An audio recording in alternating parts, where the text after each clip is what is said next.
Il faudra bâtir, comme je l'expliquais, des compromis. C'est une situation totalement inattendue. Nous allons devoir occuper des responsabilités ici à l'Assemblée nationale, la présidence de la Commission des finances, peut-être une questure. Je suis socialiste, je vais siéger au groupe socialiste parce que nous sommes différents. Nous serons force de proposition, ensuite charge au président de décider. Le séisme provoqué par le second tour des législatives, la confusion à l'Élysée et les appétits du Rassemblement national, c'est le sommaire de ce premier numéro du Bourbon de Serge.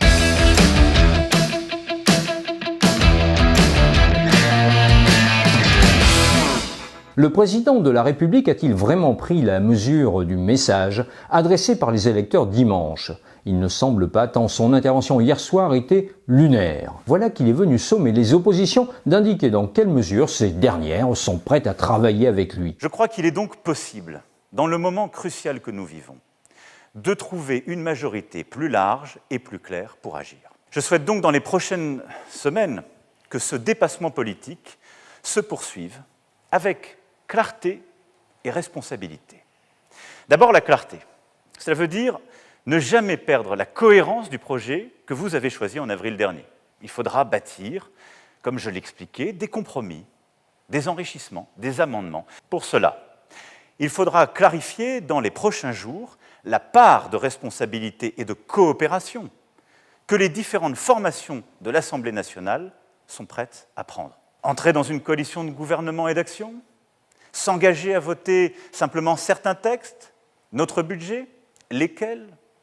Pour avancer utilement, il revient maintenant aux groupes politiques de dire en toute transparence jusqu'où ils sont prêts à aller. En résume, le chef de l'État veut bien entamer la discussion avec les députés sur ses propres projets. Mais pas question d'élargir le débat aux propositions sur lesquelles les uns et les autres ont été élus. À la légitimité du Parlement, le chef de l'État oppose sa propre légitimité. Le problème, c'est qu'Emmanuel Macron n'est plus le maître du jeu. Depuis dimanche 20h, le cœur du pouvoir s'est déplacé de l'Élysée à l'Assemblée nationale. Désormais, c'est le Palais Bourbon qui a le dernier mot. L'Assemblée, chambre d'enregistrement, les députés godillots, c'est fini. Le bonapartisme a vécu, au moins pour un temps. Le président de la République se méprend sur le sens de son élection. Il ne s'agissait pas d'un vote d'adhésion à un projet singulièrement absent, mais d'un vote de rejet de Marine Le Pen. Et la meilleure preuve, c'est le résultat des législatives. Dimanche soir, Jean-Luc Mélenchon le soulignait. C'est une situation totalement inattendue, absolument inouïe. La déroute du parti présidentiel est totale et aucune majorité ne se présente. Mais comment comprendre que ces mêmes Français qui ne veulent pas de Marine Le Pen à l'Élysée aient laissé entrer 89 députés du Rassemblement national dans l'hémicycle ? D'abord parce que le risque, à tort ou à raison, apparaît moindre. Ensuite, parce qu'après 5 ans de macronisme, les électeurs se sont lassés de jouer les castors. À quoi bon reconduire à l'identique un quinquennat qui a fait la démonstration de son incapacité à contrer le Rassemblement national ? Au sein de la NUPES, dimanche soir, on accusait les macronistes. Là où nous disions que nous voulions mettre l'extrême droite à terre, le camp de la Macronie a refusé de choisir. Ça a été dit, refusé de choisir, et même pire, nous a insultés en mettant un signe égal entre ses opposants, nous, et nous le revendiquons, oui, ses opposants, évidemment, et la menace pour la République que représente l'extrême droite. LREM a mis un signe égal entre nous, les progressistes, les humanistes, les écologistes, les socialistes, les communistes, les insoumis, et les adversaires de la République. Du côté de la majorité, il se trouve quelques voix pour convenir que l'hystérisation du débat électoral n'a servi que le Rassemblement national. Je pense que ceux qui ont hystérisé la campagne l'ont été punis. On promettait plus de 200 députés à Jean-Luc Mélenchon et finalement il y en a 130 parce que ça a été un pugilat. Et ça a été un pugilat qui a été utile à personne, ni à lui, ni à nous. Et on voit avec 90 députés du Rassemblement national. Donc on peut se dire qu'il y a eu des fautes, on peut se rejeter la balle, j'ai entendu des polémiques dès ce matin. Enfin, est-ce que c'est ça qu'on a retenu de la leçon des élections d'hier ? Est-ce que c'est ça qu'on a envie de voir ce matin dans les journaux télévisés et dans les pages ? Non, on a le droit de se dire qu'en se fracassant, en s'insultant, en s'injuriant, on était tous perdants. On est tous perdants, dit Sacha Houlié. Mais l'attitude équivoque de la majorité présidentielle n'explique pas tout. Plus qu'un débat politique, c'est un débat philosophique. L'élection présidentielle a mis en évidence la division du pays en 3 blocs. Un bloc identitaire, un bloc néolibéral et un bloc social et écologiste.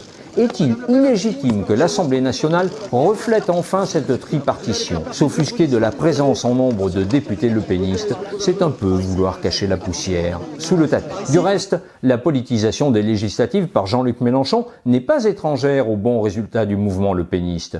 Alexis Corbière le reconnaît sans détour. Nous avons politisé l'élection parlementaire et je dirais que peut-être que d'autres en ont aussi profité, mais ça c'est la démocratie.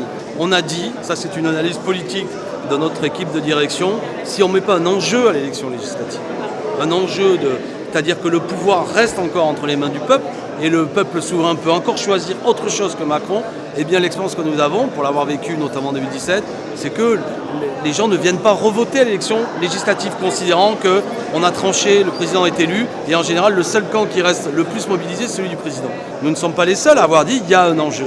Mais ça c'est bien, enfin je veux dire, parlementariser la vie politique quand on est républicain, c'est simple. Cette poussée du RN a conduit Jean-Luc Mélenchon à commettre son premier faux pas. Le chef des Insoumis est en effet convaincu qu'Emmanuel Macron finira par se rapprocher de Marine Le Pen. Il le confiait à ses troupes le soir du second tour. On l'a battu. Il n'a pas de majorité et comme il n'a aucun principe, il commence déjà la danse du vent pour voir n'importe qui veut bien l'aider à gouverner. Vous verrez qu'il finira par cirer les pompes de Madame Le Pen. Lundi matin, Marc Fesneau, le ministre de l'Agriculture, est venu donner corps à cette conviction. Selon son interprétation, la présidence de la Commission des finances de l'Assemblée, traditionnellement dévolue à un député de l'opposition, devrait revenir au Rassemblement national. Chez NUP, il y aura 3 groupes. 3 ou 4 même. Donc ce sera le RN. À date, ça ne vous choquerait pas que ce soit par exemple Marine Le Pen qui préside cette commission qui est importante, elle a accès à des données fiscales, bien sûr elle peut bloquer le gouvernement, elle peut vous contrôler. Bien sûr que ça me choquerait, mais la Constitution s'impose à nous, il ne faut jamais jouer avec les éléments constitutionnels. Fesneau se trompe, ce n'est pas la Constitution mais le règlement de l'Assemblée qui organise l'attribution de cette présidence. Et aucun critère de nombre n'est prévu, qu'importe. Le Rassemblement national estime que cette présidence lui revient de droit. Écoutez Sébastien Chenu ce même lundi. Nous allons devoir siéger dans des commissions, nous allons devoir occuper des responsabilités ici à l'Assemblée nationale, la présidence de la Commission des finances, peut-être une questure, une ou plusieurs vice-présidences de l'Assemblée. Nous comptons être des acteurs à part entière de l'Assemblée nationale. Marine Le Pen est probablement aujourd'hui allée s'en entretenir. Donc vous revendiquez la présidence de la Commission des finances. Ah oui, c'est la logique des institutions, c'est la tradition républicaine et cette tradition elle a été respectée jusque-là, c'est-à-dire cette présidence de commission elle échoit à quelqu'un, à un député se revendiquant de l'opposition, membre d'un groupe se revendiquant de l'opposition. Nous sommes l'opposition la plus importante, nous revendiquons évidemment de l'opposition et nous sommes prêts à assumer ces responsabilités. Voyant que la présidence de la commission est en train d'échapper à la NUPES, Jean-Luc Mélenchon improvise alors une conférence de presse devant les locaux de la France insoumise. Les macronistes tentent une opération de rassemblement qui est sans frontières, puisqu'elle peut passer celle du Front National. Je me permets de faire une proposition. Naturellement, je m'en remettrai à ce que décideront les groupes, comme tout un chacun. La NUP devrait se constituer comme un seul groupe au Parlement, de manière à ce que, sans aucune discussion possible, il soit établi qui mène l'opposition dans le pays. Transformer l'intergroupe de la NUPES en groupe parlementaire, une proposition aussitôt écartée par les partenaires de l'AFI au sein de la coalition. Communistes, socialistes et écologistes n'entendent pas renoncer à se constituer en groupes indépendants, car 4 groupes parlementaires, c'est 4 fois plus de possibilités d'intervenir dans la vie parlementaire. Nous, on a un deal, qui est l'accord qui a été passé, dans lequel il était prévu, noir sur blanc, qu'il y aurait un intergroupe et des groupes pour chacun des formations politiques. Donc moi je suis socialiste, je vais siéger au groupe socialiste parce que nous sommes différents, ça c'est chacun dans son groupe, et complémentaire, c'est l'intergroupe qui va permettre de coordonner notre travail pour porter les 650 propositions, et là elle nous lie les propositions de l'Union populaire écologique et sociale. Donc je peux comprendre les raisons pour lesquelles Jean-Luc fait une proposition de groupe unique, je ne la juge pas pertinente, opportune, c'est pas dramatique. Il y aura plein d'autres sujets sur lesquels il y aura des propositions, des discussions. C'est jeudi prochain que les députés de la Commission des finances éliront leur président. Dans l'intervalle, les prises de position se multiplient. Hier, dans les colonnes du Parisien, le président LR du Sénat, Gérard Larcher, expliquait qu'il serait logique que la présidence revienne à un lepéniste, au motif que le groupe RN compte 89 députés contre 75 pour la France insoumise. On n'a pas fini d'en parler. Quoi qu'il en soit, ce premier couac dans la partition de la NUPES alimente les espoirs de débauchage chez les soutiens du gouvernement. Cette alliance de la gauche soi-disant unie, elle a déjà explosé ce matin. Ce matin, on voit déjà des dissensions. Et ce matin, oui, mais justement. Donc ça veut dire quoi? Ça veut dire que chez certains sociodémocrates, on pourra trouver des appuis sur certains sujets. Peut-être que sur la droite modérée, on pourra trouver des appuis. Et peut-être que même à certains moments, on aura la droite modérée et les sociodémocrates en accord avec nous face aux extrêmes.